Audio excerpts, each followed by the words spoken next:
Tens of millions of Americans hoping to get their student loans canceled were handed a painful defeat on Friday as the U.S. Supreme Court ruled in another 6-3 decision to block President Joe Biden's plan to forgive $430 billion in student debt.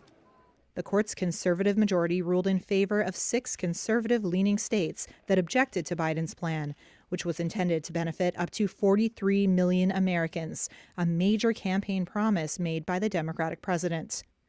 Biden called the court's decision disappointing and wrong and said he would work to find other ways to provide relief to American families. On Friday, students and advocates rallied outside the Supreme Court, demanding the president act quickly. Here's Wisdom Cole from the NAACP. To President Biden, failure is not an option, and we are going to do everything within our power to ensure that we commit to canceling student debt. You have the power to do it. You have the legal authority. Satra Taylor from the advocacy group Young Invincibles responded to a man in the crowd yelling for her to, quote, pay your bills. Do you know what it feels like to not know when you will have another meal? Do you know what it feels like to do not know if you will have the money to pay your rent? You do not. So don't sit here and tell us to pay your bills. I need money to pay my bills. The privilege it is for you to be here to yell at us.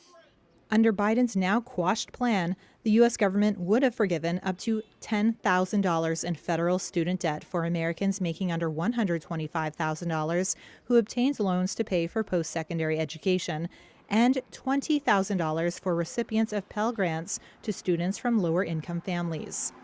Economists expect restarted payments to put a dent on consumer spending in an already slowing economy.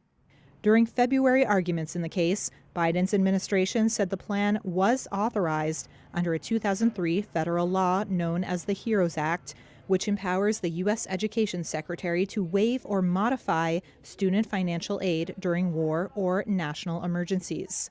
Conservative Chief Justice John Roberts, who wrote the ruling, derided the Biden administration's argument that the loan forgiveness program was merely a modification.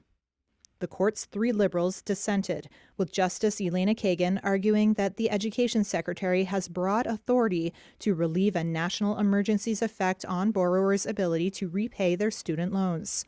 The ruling came a day after the Supreme Court's 6-3 decision to toss out affirmative action policies, long used by U.S. colleges and universities to raise the number of Black, Hispanic, and other underrepresented minority students.